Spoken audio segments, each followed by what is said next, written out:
You know he with a white woman now? Word. Yep. Yo, what up, world?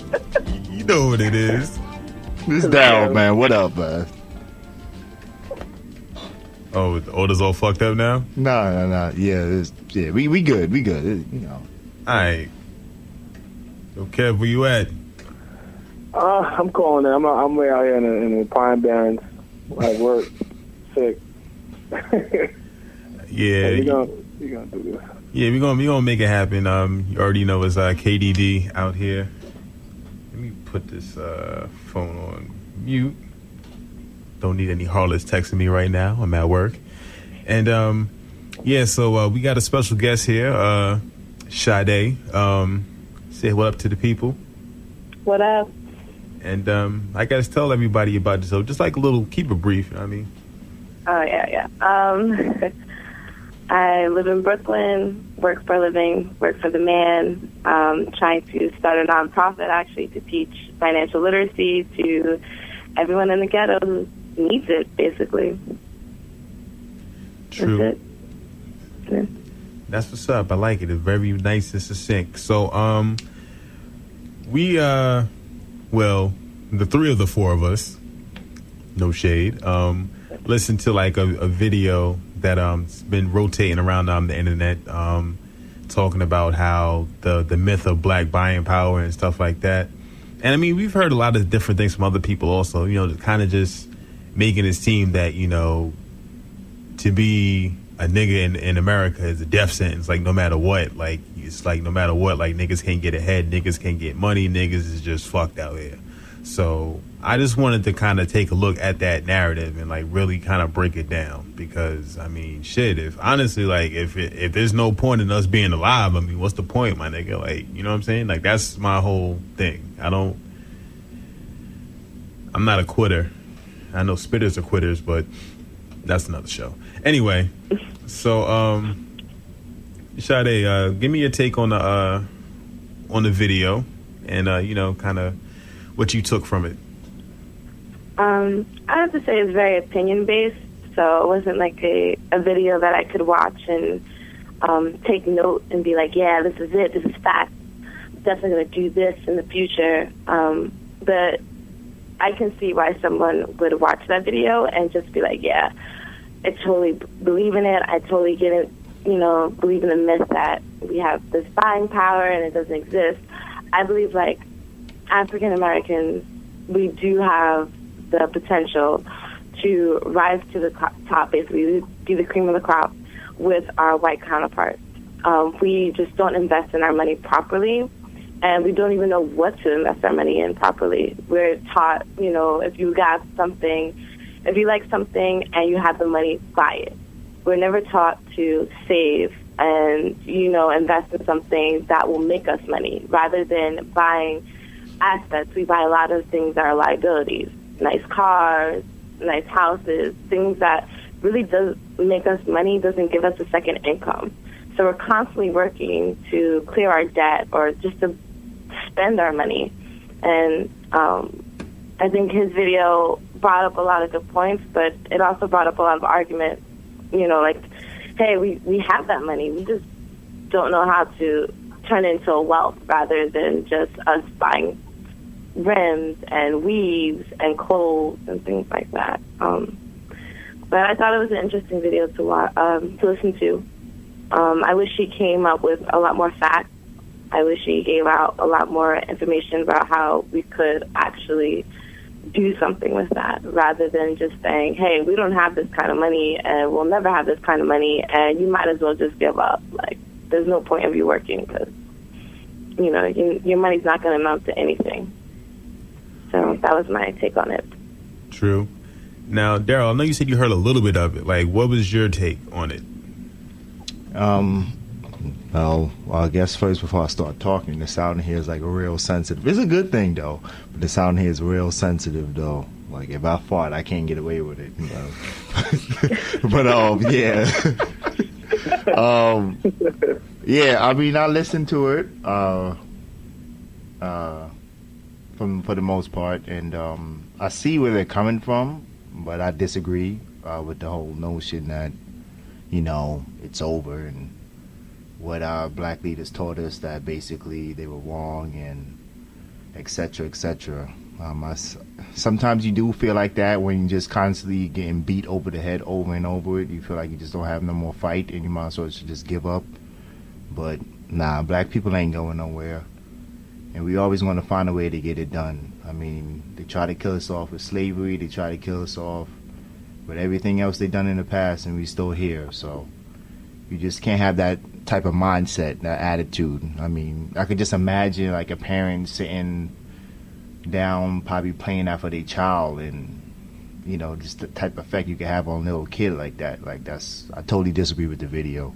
I see where they're coming from, but I disagree with it. I guess for the people that's listening that don't know, the title of the video is called "The Myth of Black Buying Power" on YouTube. Once you type it in, it'll come up. It's like a 30-40 minute video, and you can exactly hear word for word what we talking about. So yeah, I'll put it in the show notes once I post the episode. So yeah, just Kev, just on the basic. You know, some of my listeners can't read. No shade. Oh damn. So yeah, Kev, I know you didn't hear that particular video, but I know you've heard similar shit like that. So just kind of give your take, because I'm about to say my opinion, but I want you to go first before I get carried away.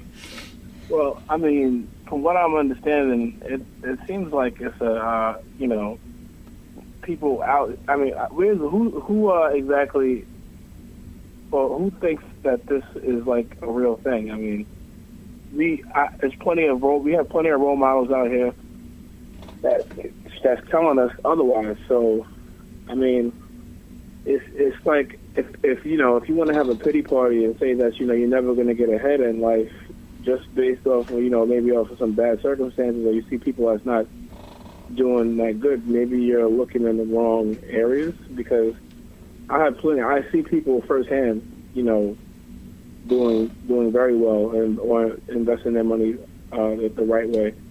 So they black though? Yeah, they black, of course. I got like 2 white friends, but for real, like it is a myth. Like it's the answer is in the title. It's a myth. It's bullshit at the end of the day. Man, look.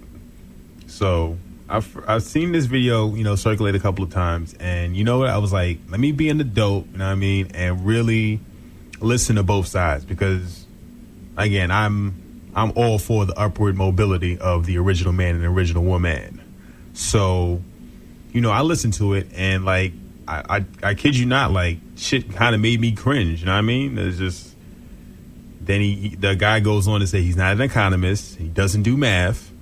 But he had all these, these talking points about how, the $1 trillion thing is a myth and stuff like that. And even if it is, you know what I'm saying? Like, just what's the call to action? You know what I'm saying? Like, we go through so much shit from the quote unquote white man and everybody else telling us that we can't be anything. Like, I'll be damned if a nigga tells me what the fuck I can't do. I'll be damned. I'll be goddamn. You know what I'm saying? Like, think about like that whole defeatist narrative that that you have going, that you're telling your kids is, oh yeah, it's going to be hard for y'all. The white man always got our foot on our neck. We ain't never going to make it. I'm like, the fuck? Like, and you wonder why kids act up the way they do now? Why they don't respect you? Why the fucking, man, look, I'll be damned. Like, how you going to like respect? I mean, you can't plant that seed. Exactly. Like, again, like we all grew up with fathers. I don't know about Sade. We ain't get that close yet, but you know what I'm saying. Like, I got a dad. Okay. I mean, I wanted to assume, but Yeah, you seem right. Yeah. Okay.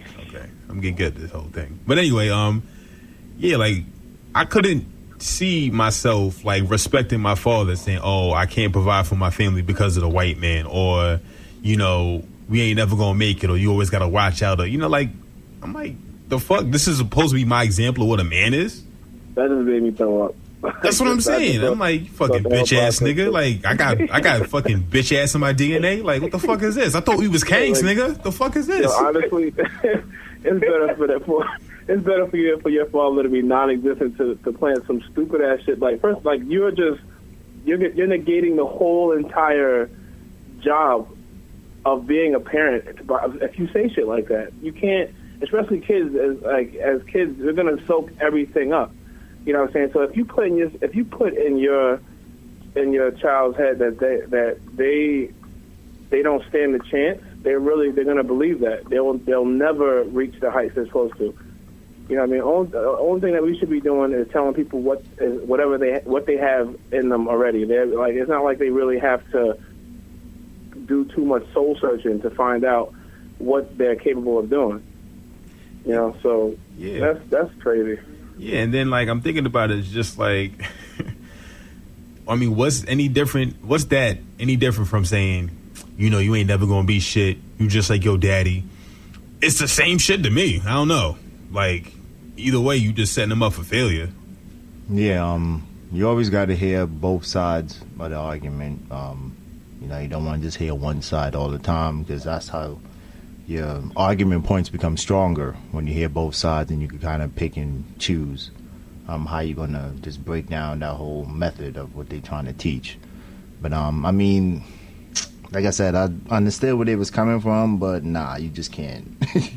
You can't teach that. That's messed up. Like, look, these niggas won't hold me back. These niggas won't hold me back. Like, yo, get the fuck out of here with that shit. Get the entire fuck out of here. Like, DJ, who was the guest we had on before that was telling us how he used to preach to his son, or how his father used to preach to him? If somebody is giving you the same information as somebody else, you have no excuse why you can't succeed. I forget the guest that we had. You talking about Ezra? Right. Yeah. That was probably the best. That's like the most straightforward you're going to put it. If you're able to get the same exact information, now, I'm not sitting here saying that there aren't going to be bumps in the road. Maybe more bumps than white folk, but right now there is no excuse why you can't flourish. There is none. There is no excuse. So, you know, it's a complete myth. Yeah, and the thing is, like, this whole defeatist narrative, first of all, we got to go back a little bit. We're not going back to slavery, we're adults, but I'm saying, like, we have a society where the women are raised to not need men and the men are raised to depend on the women. I mean, our women are more educated than us. Not that that's a bad thing, but it's just like they're far outperforming, you know, men. So it's like, what do they really need us for besides dick and protection? And I mean, I don't know. Some of these girls be scrapping now. I don't know. I think it's coming out of necessity. I think it's the single mother mindset of, you know, I need to provide for myself and I need to provide for my family, especially if you've dealt with maybe a couple of bad relationships, a couple of bad baby daddies. You're going to have this mindset of like, nah, I got to do for myself. And then you're going to teach your daughter the same thing. Like, you know, these ain't shit. So you need to provide for yourself. So you're going to constantly have, like, you know, generation after generation of women who are providing for themselves. And then men are just kind of like, I'm here though. So it's kind of like, that's why you got a lot of women like that. No, go ahead. No, finish what you were saying? Oh, no, I'm done. Go ahead. No, but they've been trying to break up the black family since I can remember. I mean, before I was born, this is you know, an attack on us as a whole. So, I mean, with that being said, it really just, I feel like it relies on you. The information is out there. I mean, you have information, like, you know, literally just a couple of clicks away. So there aren't any excuses as to why you can't make it, or, you know, honestly, anybody who's acting or saying stuff like that, they need to get the fuck away from me. Like, honestly, I can't deal with it. Step away from the coon. Yeah, just gotta execute a plan. Kind of like just reteach yourself. Acknowledge the fact that some people can't do this. I mean, that's probably the reason I feel like we have that mentality too. Like, number one, I feel like you have to just acknowledge the fact that you weren't raised right to begin with. Not behavior-wise, but just thinking. Like Sade said earlier,